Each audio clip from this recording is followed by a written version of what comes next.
በኋላ ጠላት ከቦኛል እየደበደበኝ ነውና ቶሎ ድረስልኝ የሚል መልእክት ሲያስተላልፍ ጨርቄ ማቄሳል እኔ ያሉን ጓደኞቼ ስጓዝ መንገዶች ሁሉ ቅድም ሲባለው እንደነበረ ተዘጋግተው ነበርና ልክ በአሁኑ ሰዓት እያየሁ ነበር። አሸሬ ነበር ፈተና የገጠመን።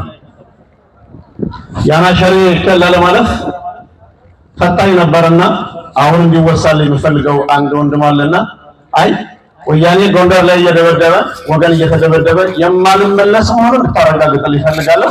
እርስ በርስ ከመደባደባችን መንገድ ልትከፍት ይገባል ስለው ደውሎ አናገረውና የቅርብ አለቃው አይ እሱ አይመለስም በወታደራዊ ቋንቋ እናንተ ወደ ኋላ ተመለስ በሉትና መንገዱን ግራና ቀኝ ለቃችሁ ምሳመት ወሉ መስላችሁ ግራና ቀኝ ወደ ቤት ግቡ አላቸው ወታደሮቹ።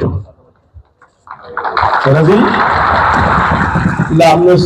ለአምስት ደቂቃ የማትሆን መንገዱ ተከፈተ። ወታደሮችን አባሎች በግራና ቀኝ በሁለተኛ መስመር ከተማውን ካሳለፍኩ በኋላ እኔ በሞተር ሳይክል አለፍኩና ጉዞ ቀጠልን። አሁንም ሳንጃ ተደገመ።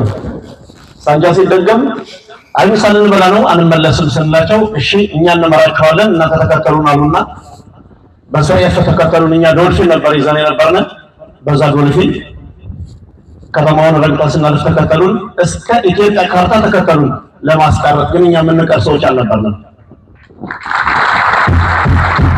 ምክንያቱም አንድ ዓላማ ነበረን።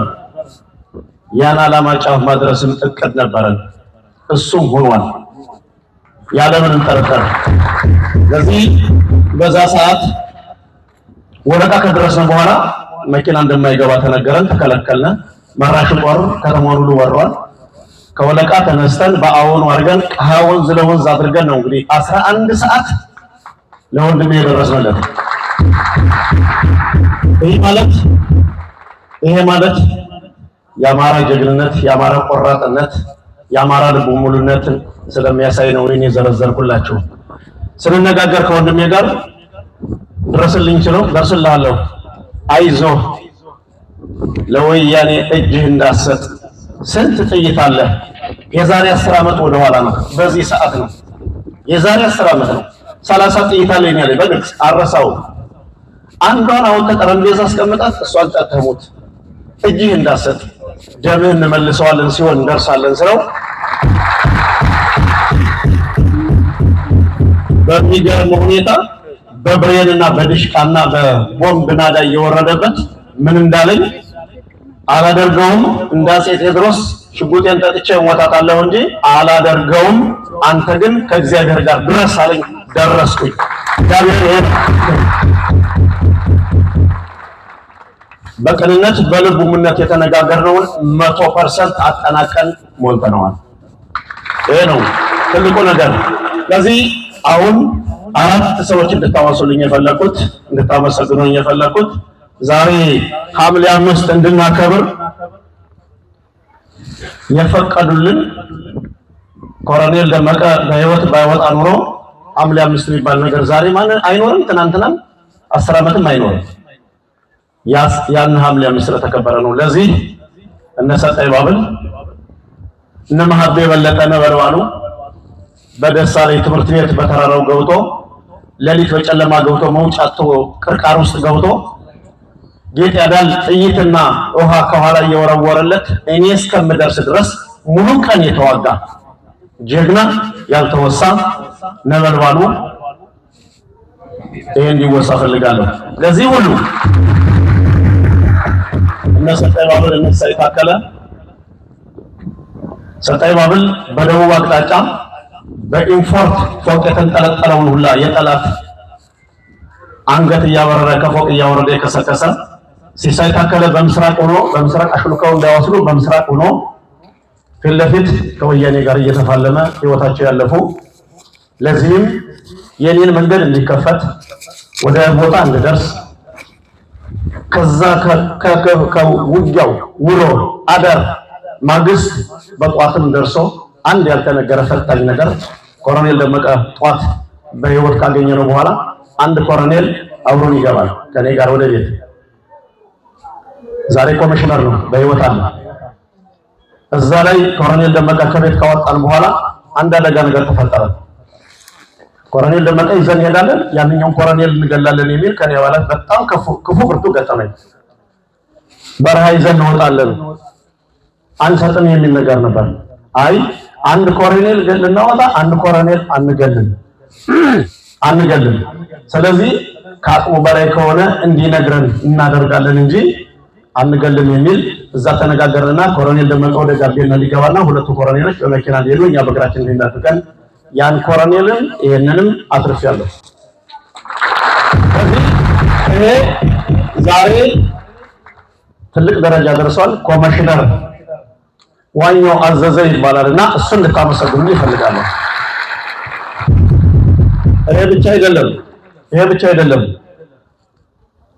ባደራ ከተቀመጠ በኋላ መምሪያ ላይ በመራሹ ወያኔ ጦር በብሬንና በድሽቃ ተከቦ በስናይፐር ተከቦ ኮሎኔል ደመቀ የተቀመጠበት 3 ዙር ተከቦ አብሮ ከዛ ላይ በፍጹም እኔ ሳልሞት ማንም አይነካውም ብሎ የተጋፈጠ ወንድማችን ስለሆነ ኮሚሽነር ዋኛው አዘዘ እጅግ ጥልቅ የሆነ ፊልም የተፋለመ ፊት ለፊት ከነሱ ጋር የተፋለመ ጀግናችን ነውና ሊከበር ፈልጋለሁ። እንግዲህ ዛሬ ስናከብር የትናንትናውን ጓደኛ በመንቀበርከው በሻሽመጭ እንዳይሸሽ ነውና የትናንትኖችን ጀግኖች መነሻችን እያወሳን ለቀጣዩ ትውልድ መልእክት እያስተላለፍን ያልተቋጩ የተጀመሩ የተንጠለጠሉ ማንነታችን ዳር እስኪደርሱ አይናችን ጆሮአችን ከተከዜ ዘብ ንቅል የማይል መሆኑን እናረጋግጥ ይገባናል። በዓሉ ምክንያቱም ያረጀ የፈጀ ጥርሱ የፈጀ ወያኔ ገና ያልሞተ አለና ይሄ ግባ መሬት እስኪፈጸም ድረስ ከመሪዎቻችን ከመንግስታችን ጎን ሆነን ህዝባችን እንደትናንትናው አስተባብረን ማንም አንጠልጥሎ የሚወስድበት በሌለበት በነፃ ሀገራችን ሆነን ደንበራችን ማንነታችን እናረጋግጣለን።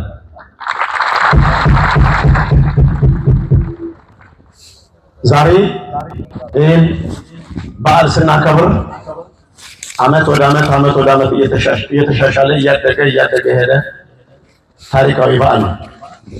ወያኔ 5 ነው ደደቢት ሲጀምሩ የካቲት 11 ብሎ ጀመሩ። ባዴን ህዳር 11 ብሎ ጀመሩ። የትግል መጀመሪያቸው የለውጥ መጀመሪያችን ስለሆነ በትንሽ በጠባብ የሚከበር ሳይሆን በትልቅ እንደ ሀገር እንደ አማራ እያደገ የሚሄድ ለዚህም የአማራ አርቲስቶች፣ የአማራ ምሁራኖች፣ የአማራ አክቲቪስቶች፣ ደራሲያኖች፣ አመራሮች፣ ፈላስፋዎች ይሄን በዓል ልታሳድጉትና የሀገር ትልቅ በዓል ክብር በዓል የለውጥ ጎዳና ስለሆነ ወያኔ ለረጅም ዓመት እንደ መርገም ጨርቅ ከጫንቃንች ተጣውቆ አልወርድ ብሎ የነበረ ተገፎ የወደቀበት ስለሆነ ይህን በዓል ትልቅ በዓል እናደርገው፣ ከጎጥ ተጠባብተኝነት አውጥተን ሰፊ እናደርገው ይገባል የሚል ጽኑ የሆነ መልእክት አለ።